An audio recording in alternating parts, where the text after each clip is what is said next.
Monsieur Mangin, Monsieur Baoro-Riba, bienvenue dans notre Mediabox. Votre rapport sur l'état de la démocratie locale et régionale en Pologne vient d'être adopté par le Congrès, donc toutes mes félicitations. Merci. Dans un premier temps, Monsieur Mangin, pourriez-vous nous expliquer quels sont les principaux constats et défis relevés dans ce rapport ? Alors le constat, malheureusement, il est assez négatif. C'est-à-dire qu'on a fait un rapport de monitoring avec David à la suite d'un premier travail que le Congrès avait fait il y a quelques années, qui était extrêmement positif, engageant sur le rapport que la Pologne avait avec la décentralisation, c'est-à-dire avec la charte de l'autonomie locale et régionale.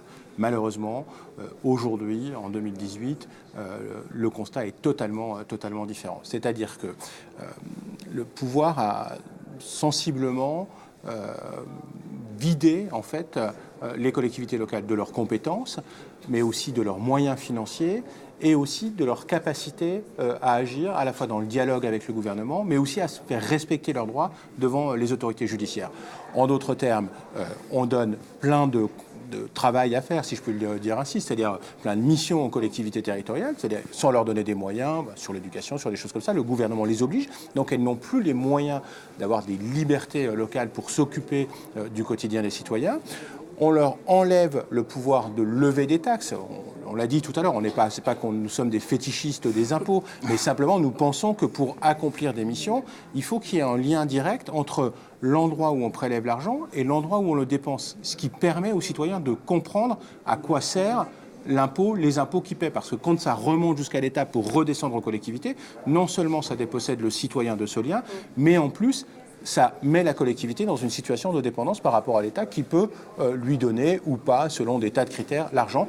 Et puis enfin, nous avions noté dans un précédent rapport, enfin nos prédécesseurs si je puis le dire, le fait que le dialogue entre l'État et les collectivités se faisait dans une commission, était de bonne qualité. Or aujourd'hui, on voit que cette commission, elle est sans cesse bypassée, si je peux utiliser cette expression. Et puis enfin, c'est sans doute le plus grave, c'est que les maires, les autorités locales n'ont pas tellement confiance dans la justice. Et ça, ici, la Commission de Venise le dit aussi, et l'Union européenne. Donc voilà, en gros, les constats. Les défis, si je puis dire, à relever, ils sont assez simples. C'est changer tout ça. Merci, Monsieur Mangin. Quant à vous, Monsieur Baron-Riba, du coup, au vu de ce que vient d'expliquer Monsieur Mangin, quelles sont les recommandations que vous avez proposées au Congrès dans ce rapport ? Alors, tout d'abord, il faut expliquer que ce rapport a été approuvé par la commission du monitoring. C'était à Belgrade, il y a quelques semaines. Et puis, donc, aujourd'hui, il a été donc approuvé par le Congrès. Donc, c'est une bonne nouvelle. En plus, il n'y avait pas d'amendement. Donc, ça, c'est également une très bonne nouvelle. Alors, qu'est-ce qu'il faut faire ? Il faut faire tout le contraire. Bien sûr, il faut qu'il y ait une relation très étroite entre le gouvernement et les collectivités locales.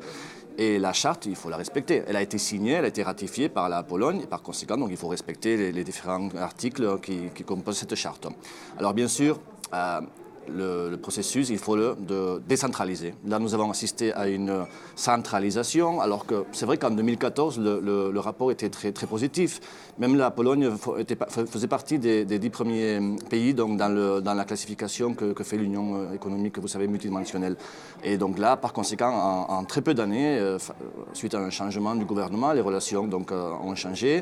Il n'y a pas le financement qui est adéquat pour pouvoir développer toutes les compétences qu'ont les collectivités locales. Et par conséquent, en fait, il n'y a même pas cette relation de confiance. Et puis, il y a aussi, on va dire, les maires qui sont sous pression constamment par le gouvernement. En tout cas, c'est ce que nous avons appris, ce que nous avons donc découvert grâce à plein d'entrevues avec plus de 68 interlocuteurs. Et ça, on voudrait y insister parce qu'on a été un petit peu accusé que notre rapport n'avait été fait qu'avec certains partis politiques. Non, le monitoring, c'est vraiment une commission qui est très sérieuse, qui fait un très bon travail, une très bonne méthodologie qui se fait tout le temps dans les 46 États membres du Congrès, dans les 47, pardon.